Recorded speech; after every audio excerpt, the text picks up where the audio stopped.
Oh, hi. I'm Michael Goldlist. I'm the co-creator and co-writer of The Ninth on CBC Gem. As co-creator and co-writer with Dan A.M. Rosenberg, we created the show together and produced it.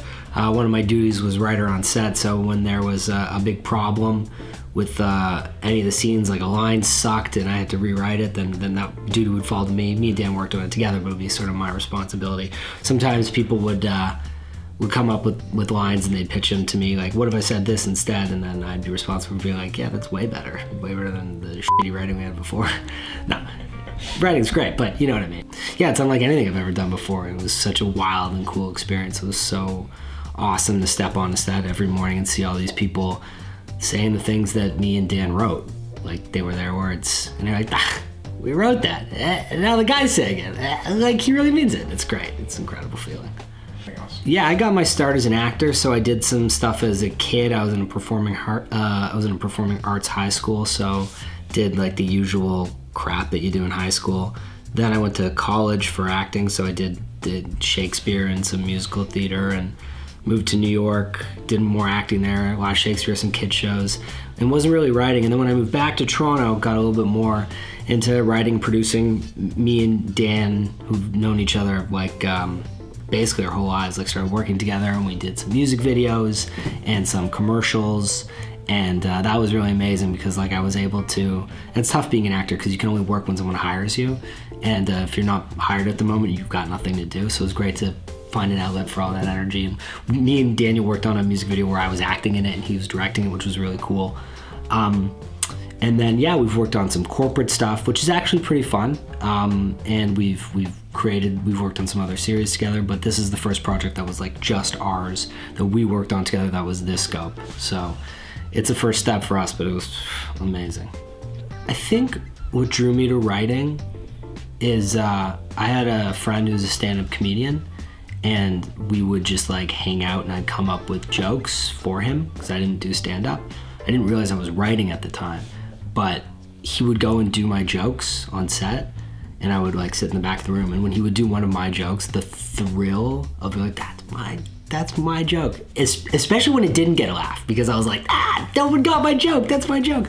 For some reason, it just felt like it was just really exciting. It's a real charge just to hear somebody say your words and then like take it up a level and just add something to it. So that was my first taste of it, and it really made me excited. And yeah, it's just something you can work on when you're by yourself as opposed to acting, which is you gotta wait until you're in a room with other people. It's really hard to practice your acting by yourself. So I guess that's part of the reason probably a lot of frustrated actors become writers that way. I'm lucky enough to find some outlets for it, so yeah. I have actually done stand-up once, and it went okay. It went okay. I liked writing jokes for someone else more. That was more fun. And for some reason it felt more creative to write for somebody else's voice. Like I really liked, like it was my friend Scott has like a very specific character that he used to play like. And I loved the challenge of writing for that and like fitting into his weird cadence. It was just a really fun challenge. I really like being put into a box, because then you gotta write yourself out of the box, you know? If you can write anything, it's like all meaningless. But when you're like trapped into a very specific goal, then you gotta be creative to get out of it, you know? So I actually find that I work best if I can trap myself into like something, and then I'm like, I gotta find a way out of this crazy situation. Yeah, well, I actually remember, like, I used to love as a kid, probably, this is like one of my big inspirations, which I assume will be one of the things, was the 2,000-Year-Old Man with Mel Brooks and Carl Reiner, which are like seminal, amazing comedy albums that I used to listen to with my family on road trips. Like, I have them memorized and obsessed with them. They're genius. And I always assumed that what made Carl Reiner and Mel Brooks so good together is that, like, it was like an alley-oop. Carl Reiner would lob the ball, give, like, Mel Brooks an easy, question. Mel Brooks would dunk it. But actually, I think I heard this in an interview where I read it somewhere, that Carl Reiner was the opposite. He was like, no, I tried to trap him. I tried to ask him questions that were difficult because he said genius doesn't want to die. So like Mel Brooks would have to scramble to come up with these answers, and he would just like say what's on the tip of his tongue, and Carl Reiner would try to nail him. Like he says, at some point, Mel Brooks refers to as an ex-wife as Zenobia, like clearly a name you just thought of, and Carl Reiner's like, isn't that the name of a pistachio company? And Mel Brooks is like, yeah, they named it after her. She's a little green and a little nutty. But like, I always assumed that was a joke they had worked on, but it's actually probably like Carl Reiner caught him using that, like, and tried to trap him, and Mel Brooks just kind of thought his way out. So it's a good lesson to try to fuck with yourself as much as you can. Yeah. Actually, my first like real big acting job, so I had done like a couple of short films and a couple of little commercials, but my first big part was a writer and a host for a CBC kids show that never made it to air called Action Agents. And I was hired I was in grade 12, and some people came to our acting class where I went to high school, and I got hired from that. And I was actually working with one actor, I can't remember her name, but the other person I was working with on the show is Ennis Esmer, who's actually a pretty big actor now. He was on, I believe, Blind Spot or some sort of NBC show. He's a name. He was great. When we worked together for like, it was like 2 or 3 months, and then the show never made it to air, got canceled after September 11th. So that was like my first taste, although it like never went anywhere. It kind of stuck with me, and I was going to go to school I was going to do philosophy and anthropology. And then I kind of got seduced by the acting department, so I did philosophy and acting, and I just couldn't get out of it. It kind of had its hooks in me, which is, kind of unfortunate. But being in the arts has its benefits too. Yeah, I think younger, I think like everybody my age, I'm 35, The Simpsons, Seinfeld, Frasier, those were pretty big influences. Now I love Arrested Development. I guess that's old now, but I love the show. It's so good. It's so brilliantly written. It's so beautifully balanced. It has 9 characters, kind of 9 main characters, which I was thinking about for the 9th. I was like, oh, they have 9 characters. We have 9 characters. They can do it. We can do it. What would be a dream? Well, I do have to say the 9th was a dream project. I think a dream project to work on would be one where I got to work with a big writer's room of super awesome, funny people. That I just like, I can't think of something like that's like the dream. You walk into a writer's room and everybody's there, and Tina Fey says something funny, and it's like, oh, and then you try to top that, and that would be any project where I work with a writer's room would be great. I would love to work on a show that I created, and I could hand over to even funnier people than me, and they could make it better, and I could take all the credit for it. I'd love to hire funny people. That would be such a dream. Yeah, that would be great. And I would love to play a small part. That would be the ideal also. It's like a show I create or co-created. I'm in the writer's room. There's funnier people than me doing all the funny writing. And then I have like a part that I come like Starburns on Community. Like I have like 1-2 lines per episode, and it's like an iconic favorite. That would be the best. You don't have to memorize lines. Funny people do all the writing for you. You show up and get all the glory. That would be the best.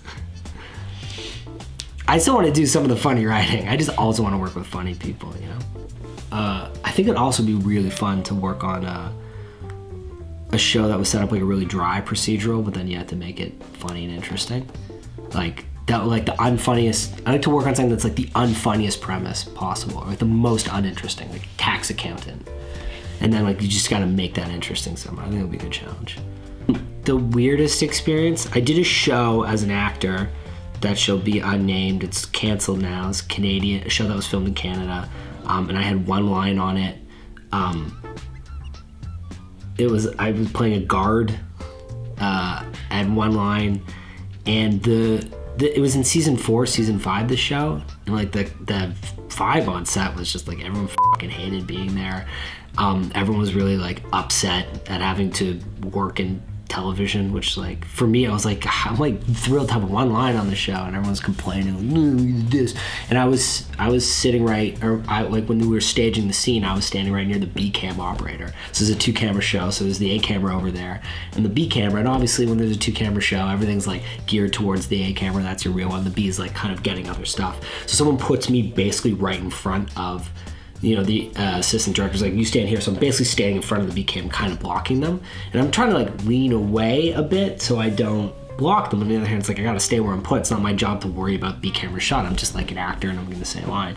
And the B camera operator's just like, I don't have any shot here. Like, once again, I showed up to fucking work and I don't got any fucking shot here. What's the point? Well, I'm not even gonna press record. And like the B cam assistant's like, this bullshit. Like, and I'm just like you know, and then I've got to be like, my liege, like to someone when they walk by with these people just yelling at me because I'm blocking their shot. I was like, I didn't put myself here. It was a really bad situation. I didn't like that at all. I didn't even ever watch my episode. I have no idea if it even made it. I seriously have no idea if it made it in. But it was just like, it was also bad to, it was a good lesson, I guess, to learn. It's just like, I bet those people were happy day one. And now they're just like can't take it. Like you can get bored. You can get bored at your dream job pretty quick, and then it's just a shitty job that you have to work. And it's good to remember. Like I want to be like, hey, you guys aren't selling insurance or working a restaurant shift right now. So you know, I should be telling myself that all the time. Like you're not doing something worse. Every day you're on set, you've run away and joined the circus, and you should be thrilled and delighted to be part of the circus and not having to work a real job, because this isn't a real job. It's fake and it's fun. Working with Daniel A.M. Rosenberg was a complete joy. He's a genius.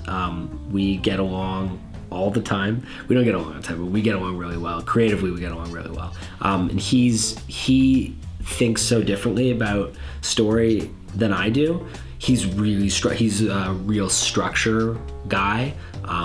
You know, and our show's structured around like there's a play at the end of the game and the show. That's like that feels like that must have come from Dan. Like to be honest, I don't remember ever who came up with which idea because we jam so freeform, but that feels like Dan's always thinking structure, which is great because like I said, I like to be put in a box and write my way out, and Dan will often structure things and he'll think in terms of big picture. So we work really well together. We got into fights all the time, but they were mostly friendly fights. I think like very few like not friendly fights.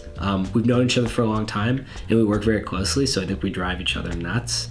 But it's like it's nice to remember that like as much as he drives me nuts, I drive him that nuts, which is good because it's like if he drove me that nuts and I didn't drive him that nuts, it'd be totally unfair and unbalanced. But no, it's been great to work with him, and like Dan is a very like very careful person. He's very what's the word for someone who like checks over something? I don't mean it diligent. Like, he's very diligent. He's very hardworking. He's a planner. But when it comes to directing on the floor, like when the day comes and the cameras are rolling, he's like so free and easy because he does so much planning beforehand, so he can be. And like even if we get into any tiffs or anything, like him as a director, he hits his stride. He's amazing. He takes the floor. He like commands the floor, and in a way he doesn't demand attention. He just commands it. He's a great leader, and you need a director to be a great leader. He's like, he never rushes. He gets things on time. He's a really great director, really composed, really confident. And it was great because on set, like I kind of hung back and he ran the show and I watched the monitors. And sometimes it was a little bit like Dan was the face of the show while we were filming it. Like it felt like him, and I guess I had to eat a little bit of humble pie. Like he's the director and I'm just Joe Guy. But he's so good at it that I felt confident to him, like it's yours, because it really was. Like once the show is filming, like we would talk about everything after every take. We would talk, but it got to be we barely needed to talk because we always would come up with the same thing. Like we would be like this and this, and sometimes like because I'm an actor, I can translate some things into actor language, but Dan's really good at that also. So it was good working with him. It was really good. Yeah, he's great.